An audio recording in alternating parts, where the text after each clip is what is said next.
Semangat pagi, Sobat RBL. Di kesempatan episode kedua di hari ini tentunya dengan slogan Mari dengar, mari bercerita ya. Dan di kesempatan hari ini tentunya saya akan memandu kegiatan RPL di episode kedua ini bersama saya Didu Istiono selaku Asisten Manajer Keuangan dan Umum PLN UP3 Tual. Dan saya ingin dulu ya memperkenalkan narasumber kita di kesempatan hari ini, yakni dengan Bapak Siswono Hamad ya. Semangat pagi Mas. Semangat pagi Pak Sis ya. Sehat Pak Sis? Alhamdulillah. Oke, sehat ya. Bapak Siswono Hamad ini merupakan asisten manajer jaringan ya, Asmenjar ya di PLN UP3 Tual ya. Dan tentunya di sini supaya sobat dengar semua tahu dari PLN UP3 Tual ini ada beberapa lingkup unit layanan pelanggannya dari ada Tual, kemudian Elat dan juga Dobo ya. Baik, supaya lebih semangat lagi tentunya ya di kesempatan hari ini kita coba kalau Pak Sis yel-yel PLN itu ada enggak sih? Ada. Pasti ada. Oke, Mas. siap. Baik, silahkan kita mulai. Silahkan Pak Sis mulai. Saya ikut aja. Semangat pagi. Pagi.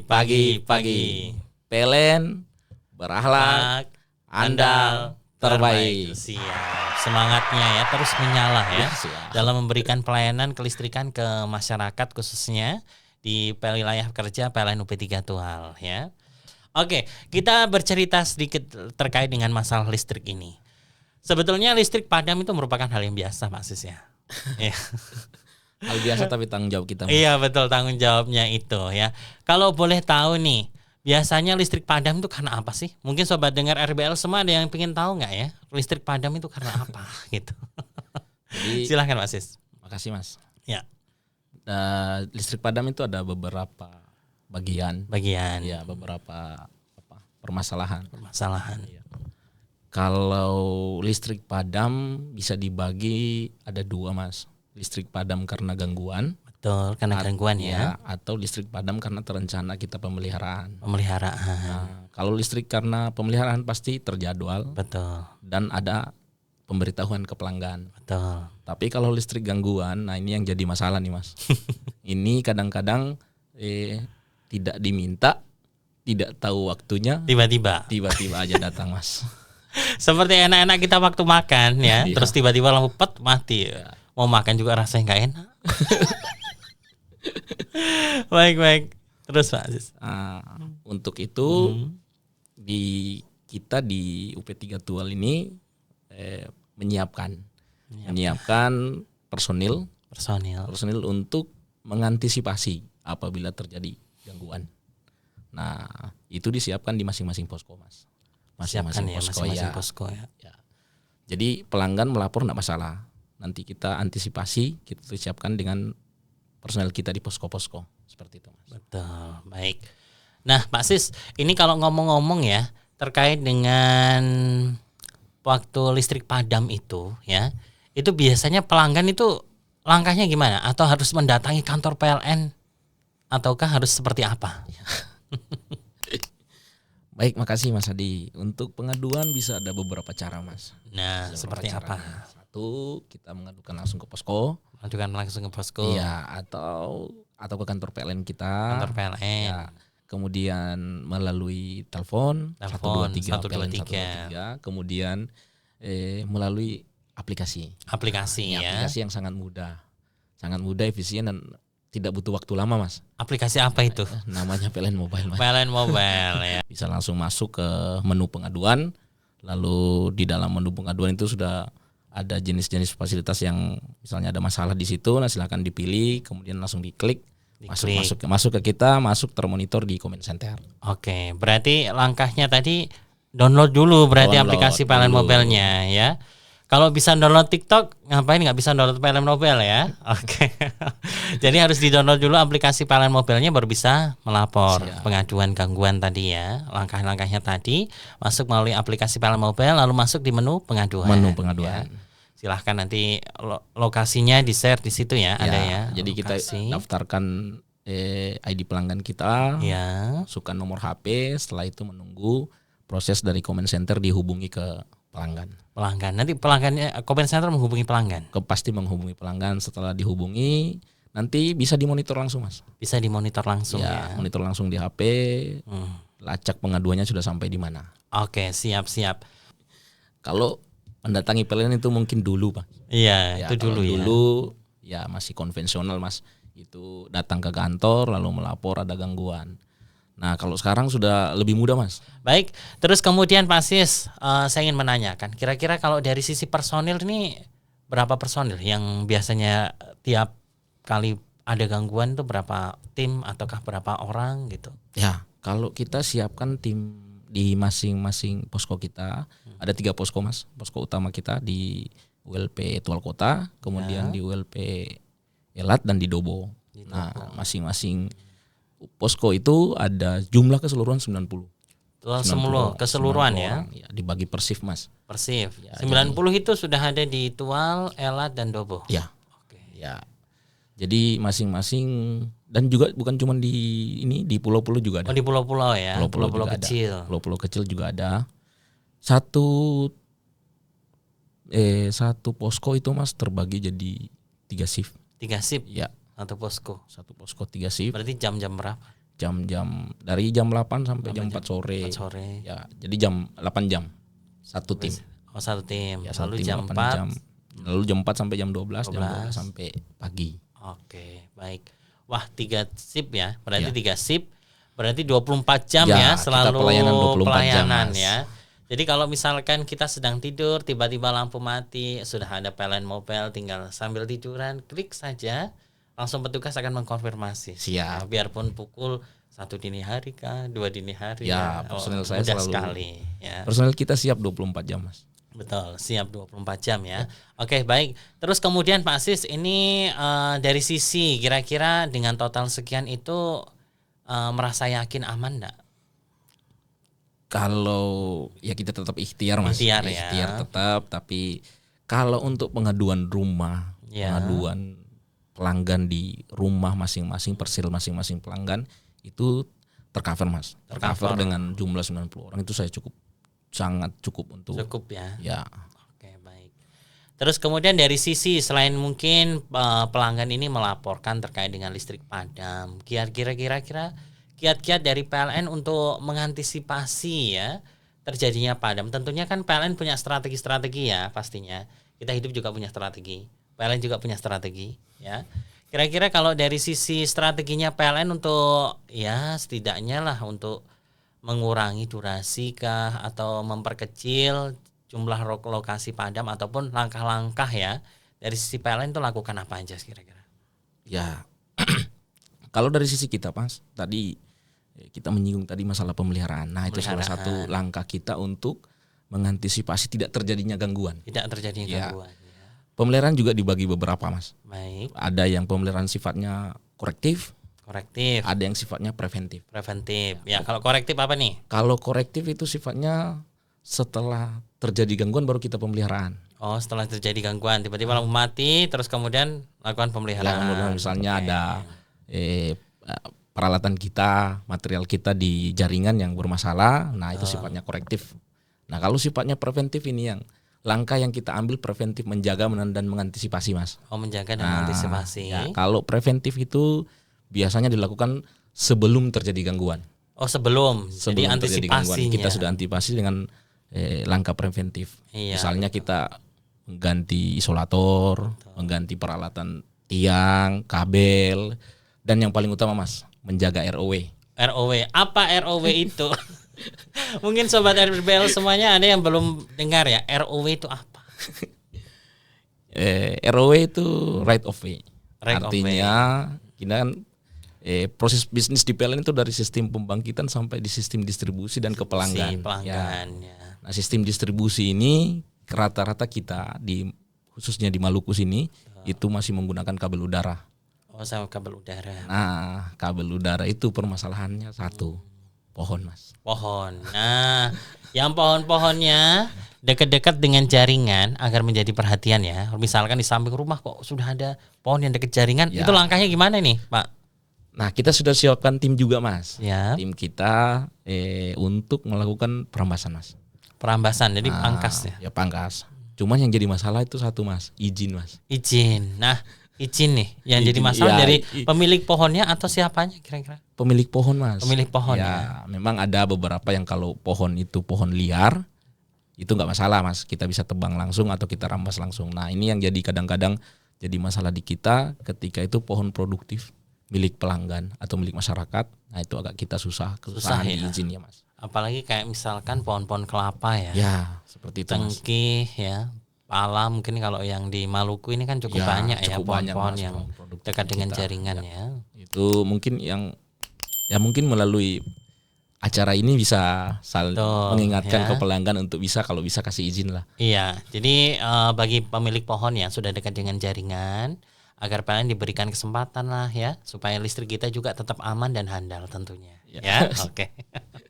Terus kemudian Pak Asis ini, kalau misalkan saya pernah dengar cerita, untuk masalah listrik padam ini kan ada beberapa macam ya. Bisa karena mungkin meter periksa, gangguan di meter ya. Terus kemudian juga ada yang di instalasi rumah. Nah, di instalasi rumah misalkan ada stop kontak saya yang rusak nih, saya kira-kira mengadu melalui aplikasi PLN Mobile ya. Infonya ini kategori instalasi. Ini kira-kira dari sisi PLN sendiri kalau sudah tahu seperti itu ditindaklanjutinya seperti gimana? Ya, ini pengetahuan dulu, Mas. Memang batasan kita itu sampai di kWh meter. kWh meter itu batasan wilayah kerja dari PLN. Betul. Sementara di instalasi pelanggan itu ya itu milik pelanggan dan sebenarnya harusnya dari awal pemasangan itu sudah ada petugas instalatir memang yang sudah ada instalatir itu. Ya. Tapi tidak masalah, Mas. Silakan mengadu di PLN Mobile. Lalu setelah itu kita datang pemeriksaan. Kalau memang terjadi di instalasi, apabila itu tidak terlalu berdampak besar, Mas, ya kita bisa di lapangan terjadi tetap tindak lanjuti. Nah, betul. Sobat dengar RBL semuanya, Ruang Bercerita Listrik, apabila kita mengalami gangguan khususnya terkait dengan instalasi, tetap saja melapor ya melalui aplikasi PLN Mobile dan sudah ada petugas yang akan mengantisipasi ya. Baik, terus kemudian Pak Asis, kalau terkait dengan ini, biasanya kan ada yang melapor, kan bukan cuma laporan gangguan saja ya. Ya. Kira-kira kalau misalkan nih ada tiang yang dekat dengan bangunan ya. Terus kemudian orang yang punya bangunan itu ingin mengajukan untuk geser tiangnya. Itu caranya gimana? Kalau masalah itu sebenarnya bisa juga melalui PLN Mobile. Melalui PLN Mobile bisa ya. Masuk di pengaduan juga. Tapi kalau biasanya yang terjadi itu kadang-kadang pelanggan ke kantor lalu mengadukan hal itu. Ya kita bisa akomodir, Mas. Bisa diakomodir. Bisa diakomodir, tapi memang ada beberapa step. Ada beberapa stepnya. Pertama kita harus inspeksi, kita harus survei dulu, memenuhi syarat. Dan yang berikutnya nih penting juga nih, Mas, izin penempatan tiang lagi. Ya, karena itu menjadi kendala kita, Mas. Iya, benar sekali ya. Ya, begitu dia minta pindah, tapi ternyata di lokasi itu tidak tersedia izin. Tidak tersedia, ini yang susah juga ya. Kalau lokasi yang beberapa tahun di belakang dengan kondisi saat ini masyarakat yang ingin membangun tentunya animonya cukup tinggi sekali ya. Semua lahan-lahan kosong sudah dijadikan kayak perumahan, dijadikan rumah ya. Apalagi khususnya di kota-kota yang seperti di Tual ya. Lama kelamaan kan tentunya di sini juga akan berdampak tentunya ya. Yang dulunya mungkin tiang di situ udah lama, kemudian orang mendirikan bangunan gitu ya, udah lama. Baik. Itu sobat dengar RBL semuanya, itu ada beberapa kita sudah komunikasi langsung dengan asisten manajer jaringan ya. Dari PLN UP3 Tual terkait dengan bagaimana pengaduan melalui aplikasi PLN Mobile-nya tadi sudah ya. Terus kemudian bagaimana semangat dari teman-teman khususnya personilnya yang langsung dari PLN UP3 Tual sudah ada sekitar 90 ya. Personil tentunya di sini kelistrikan diharapkan tetap aman dan handal ya. Tapi bagaimanapun namanya gangguan tetap ada. Ya. Sobat dengar RBL semuanya, dan di sini saya ingin menanyakan juga khususnya kalau sudah pelanggan ini mengadu melalui aplikasi PLN Mobile, itu durasi dari petugas sampai di rumah berapa lama? Mungkin ada enggak? Ada di kinerja kita juga ada Mas. Ada berapa menit mungkin? Kalau untuk petugas dari awal mengangkat telepon atau menindaklanjuti laporan itu sampai ke rumah pelanggan itu 30 menit Mas. 30 menit. 30 menit respon time-nya. Respon time 30 menit. Ya. Untuk dari awal sampai ke mengerjakan gangguan sampai selesai itu 2 jam setengah Mas. 2 jam setengah. 2 jam setengah waktunya untuk recovery time. Recovery time-nya 2 jam setengah. Ya. Oke, mungkin sobat dengar RPL semuanya bisa menyimak ya. Jadi 30 menit ya sampai di rumah. Ya, taruh untuk sampai dengan recovery-nya adalah 2 jam setengah. 2 jam setengah. Ya. Kira-kira ya, namanya juga aplikasi ya. Kalau TikTok banyak yang request, banyak yang download pasti ya. Kalau aplikasi PLN Mobile dengan semakin banyaknya pelanggan-pelanggan baik di Tual, Ela, dan Dobo yang mengakses aplikasi PLN Mobile ini tentunya, kira-kira ada enggak kesulitan kira-kira dengan total banyaknya pelaporan, pengaduan? Apalagi kalau ngomong-ngomong mengenai masalah cuaca yang cenderung berubah-ubah ya. Kadang bisa aja pagi ini cerah, terus kemudian tengah malam hujan petir bisa aja ya. Itu gimana kira-kira? Apa mengalami kendala enggak dengan total orang mengadu di aplikasi PLN Mobile itu? Sampai dengan saat ini kan kalau di sisi kita di comment center kita kan sudah siapkan personil Mas. Sudah siapkan personil personil di comment center kita. Jadi begitu ada laporan pengaduan kita juga siapkan shift. 8 jam 2 orang shift hanya untuk merespon. Merespon laporan dari pelanggan. Kemudian ya tadi tim Yantek juga kita siapkan pelayanan teknik. Nah itu sudah cukup Mas. Sudah cukup sampai dengan hari ini pengaduan pelanggan dari pelanggan itu masih tercover Mas. Iya betul. Masih tercover karena ya itu comment center memang kita satu pusatnya di Tual, tapi kita siapkan posko-posko di yang tadi saya bilang Yanteknya masing-masing di ULP. Oh di ULP ya. Masing-masing ya sudah disiapkan. Berarti tidak mengalami kendala ya. Sampai hari jadi, ini belum ada kendala. Biarpun hujan badai tetap menyerang, tetap strike, fight ya. Tetap semangat pagi Mas. Ya. Baik, semangat 45 ya. Baik, mungkin itu yang perlu disampaikan ya Pak Sis ya. Jadi kalau ke depannya mungkin ada enggak terkait dengan notifikasi misalkan ada di aplikasi PLN Mobile ya. Lampu padam saat ini di lokasi ini mungkin ada ya ke depannya begitu. Ya, kita siapkan untuk terintegrasi Mas. Terintegrasi antara sistem kita di sistem distribusi kita, sistem pembangkitan kita dengan di PLN Mobile. Jadi artinya ketika terjadi gangguan bisa terintegrasi langsung ke pelanggan. Notifikasi ke pelanggan. Ya. Ke depan kita akan menuju ke situ Mas. Siap, baik. Tetap semangat dan sukses ya.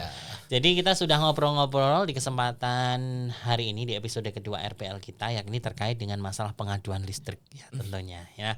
Jadi sobat dengar RPL semuanya yang stay tune ya, dan tentunya di sini menambah insight ya terkait dengan bagaimana sih caranya melapor terkait dengan lampu padam di rumah. Sudah ada aplikasi PLN Mobile-nya. Sudah ada bisa menelpon di 123 tadi ya, 123, ataupun mungkin yang kalau mungkin dekat saja mungkin bisa datang ke kantor ya. Oke, baik. Tapi mungkin ada beberapa langkah praktis ya dengan adanya perkembangan zaman dengan HP, dengan satu kali pencet saja sudah bisa meladu, ya ngapain enggak gitu ya. Baik, sobat dengar RPL semuanya. Tentu ngomong-ngomong terkait dengan aplikasi PLN Mobile yang sudah bisa di-download juga di App Store ya. Aplikasi PLN Mobile. Menurut Pak Asis sendiri ada enggak mungkin memang aplikasi ini cukup efisien ya, efektif dan tidak memakan waktu juga ya. Tantangannya apa nih kalau aplikasi PLN Mobile ini? Kalau secara aplikasi ya Mas, paling sinyal. Sinyal ya. Yang paling sangat dibutuhkan Mas. Dibutuhkan. Di era sekarang kan mesti sinyal Mas. Tapi kalau untuk kendala yang lain saya pikir belum ada. Satu aja Mas, integrasinya antara notifikasi pelanggan dengan untuk mengetahui sampai di mana sih pengaduan kita. Iya. Ya, itu mungkin yang akan jadi kendala ketika kita melaporkan gangguan itu. Melaporkan gangguan ya, masalah sinyal. Ya, masalah sinyal akan mempengaruhi setiap apa pengaduan kita, jejak pengaduan kita sudah sampai di mana. Trackingnya ya. Trackingnya sampai di mana itu yang kendala. Ya. Iya benar kalau di daerah-daerah kepulauan ya. Apalagi kalau di daerah kita kan ya di Maluku ini daerah kepulauan Mas. Betul. Daerah kepulauan yang kadang-kadang terkendala kalau menggunakan PLN Mobile di lokasi sinyal yang jauh misalnya di pulau-pulau, nah itu biasanya itu tidak terakomodir di PLN Mobile untuk downloadnya, jadi tidak terakomodir ya. Betul. Ini merupakan tantangan tersendiri tentunya ya, masalah jaringan ini ya. Jadi ada beberapa lokasi yang blank spot ataupun apa itu merupakan tantangannya. Itu. Baik, Pak Sis, kalau ngomong-ngomong ya terkait dengan aplikasi PLN Mobile yang cukup memudahkan nih. Dengar-dengar katanya super app ya. Katanya seperti itu ya. Dan memang benar sekali dengan adanya aplikasi PLN Mobile memang semua makin mudah katanya slogannya ya. Baik, terus kemudian kalau pernah enggak sih kira-kira mendapatkan pelanggan yang mungkin saya sudah mengadu di aplikasi PLN Mobile tapi belum ada yang datang ataupun apa, itu juga pernah enggak mengalami hal demikian? Kalau secara detail mungkin pernah, Mas. Tapi di kita ada notifikasi yang namanya, atau di kinerja kita itu ada yang namanya kinerja gangguan berulang. Nah, itu jadi perhatian kita sebenarnya. Memang harusnya begitu pelanggan melapor, mengadukan gangguan, itu segera ditindaklanjuti. Nah, kadang-kadang juga bukan cuman karena tidak tuntas gangguannya, tapi gangguannya berulang.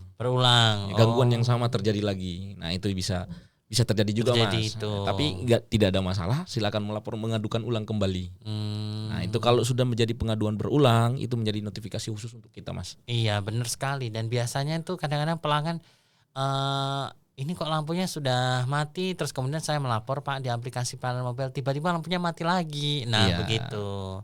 Itu langkahnya gimana kalau mengalami kejadian begitu? Kalau biasanya itu yang terjadi, yang sering saya alami atau teman-teman kita di comment center alami, itu pelanggan melakukan pengaduan ulang. Nah, pengaduan ulang itu menjadi notifikasi khusus ke pimpinan yang lebih tinggi di kita. Baik.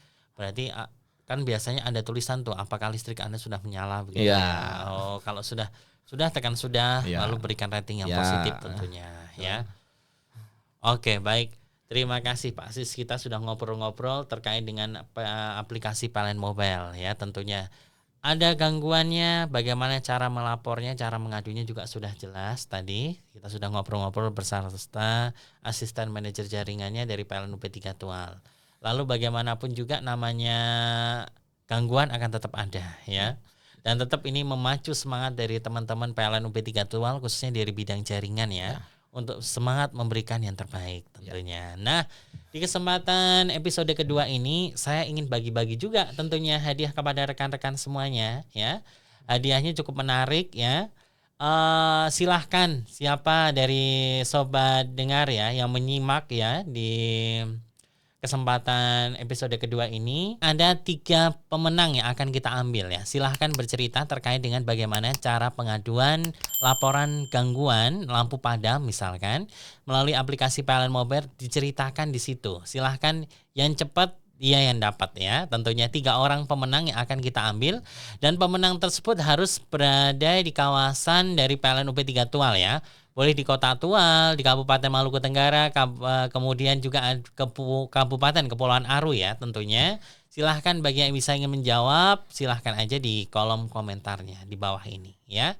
Terima kasih. Nah, inilah demikian sajian kita di kesempatan episode kedua ini di Ruang Dengar RPR kita.